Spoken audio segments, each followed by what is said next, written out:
ओम श्री परमात्मने नमः।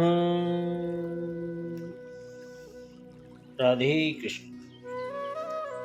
यथार्थ भगवद गीता प्रथम अध्याय श्लोक 24 और 25 का भावार्थ। एव मुक्तो ऋषिकेशो गुणाकेशेन भारत सैन्योर्वयोर्मध्ये स्वापयित्वा रथोत्तमम्। भीष्मद्रोण प्रमुखत सर्वेषा च महीक्षिताम्। उवाच पार्थ पश्येतान् समवेतान् कुरुनिते। संजय बोले, हे धृतराष्ट्र, अर्जुन द्वारा इस प्रकार कहे हुए महाराज श्री कृष्णचंद्र ने दोनों सेनाओं के बीच में भीष्म और द्रोणाचार्य के सामने तथा संपूर्ण राजाओं के सामने उत्तम रथ को खड़ा करके इस प्रकार कहा कि हे पार्थ, युद्ध के लिए जुटे हुए इन कौरवों को देख। संजय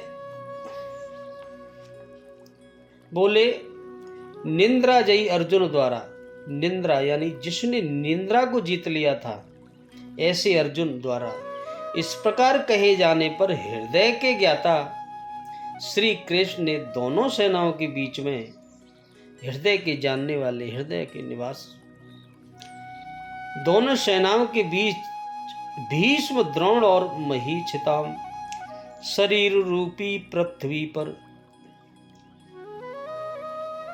अधिकार जमाए हुए संपूर्ण राजाओं के बीच, देखो सुनना, शरीर रूपी पृथ्वी, पृथ्वी संपूर्ण राजाओं के बीच उत्तम रथ को खड़ा करके कहा, पार्थ, इन इकट्ठे हुए कौरवों को देख। यहां उत्तम रथ सोने चांदी का रथ नहीं है। संसार में उत्तम की परिभाषा नश्वर के प्रति अनुकूलता प्रतिकूलता से की जाती है। यह परिभाषा अपूर्ण है। जो हमारे आत्मा, हमारे स्वरूप का सदैव साथ दे, वही उत्तम है। जिसके पीछे अनुत्तम मलिनता न हो।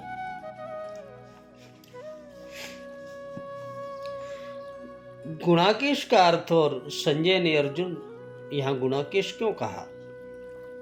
गुणा का निंद्रा को कहते हैं।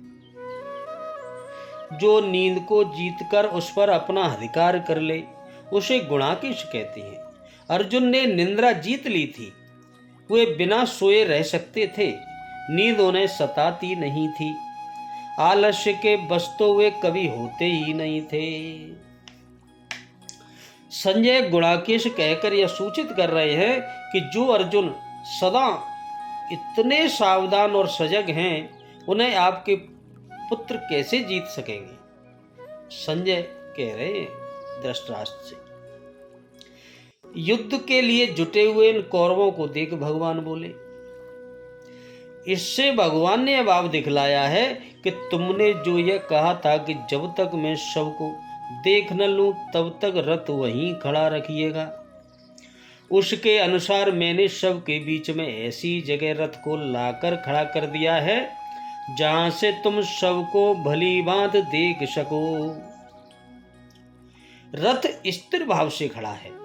अब तुम जितनी देर तक चाहो सबको भली भांत देख लो, बहुत अच्छे से, कोई देखे बिना रह न जाए। यहाँ कुरुन पश्य अर्थात कौरवों को देखो, इन शब्दों का प्रयोग करके भगवान ने यह भाव भी दिखलाया है कि इस सेना में जितने लोग हैं प्राय सभी तुम्हारे वंश के हैं, कोई दूर का नहीं है, तुम्हारे ही वंश ही हैं, तथा आत्मीय स्वजन ही हैं, आपके ही स्वजन हैं। उनको तुम अच्छी तरह देख लो। भगवान के इसी संकेत ने अर्जुन के अंतःकरण में छिपे हुए कुटुंब स्नेह को प्रकट कर दिया। जो उनके अंदर स्नेह था कुटुंब के प्रति, उसको प्रकट कर दिया। अर्जुन के मन में बंधु स्नेह से उत्पन्न, जो बंधु स्नेह होता है अपनों के प्रति, उससे उत्पन्न करुणा जनित कायरता प्रकट करने के लिए ये शब्द मानो बीज रूप हो गए। बीज बो दिया भगवान ने कृष्ण के हृदय में, जी करुणा जनित कायरता प्रकट हो गई। मालूम होता है कि अर्जुन को निमित्त बनाकर, भगवान ने यहाँ अर्जुन को निमित्त बनाकर लोक कल्याण करने के लिए स्वयं भगवान ने ही इन शब्दों के द्वारा उनके हृदय में ऐसी भावना उत्पन्न कर दी जिससे उन्होंने युद्ध करने से इनकार कर दिया, और उसके फलस्वरूप साक्षात भगवान के मुखारबिंद से त्रिलोक पावन, तीनों लोकों को पावन दिव्य गीता अमृत की ऐसी परम मधुर धारा बह निकली, जो अनंत काल तक अनंत जीवों का परम कल्याण करती रहेगी। बोलो राधे राधे। प्रभु ने ही अपनी इच्छा से सब किया है। राधे कृष्ण।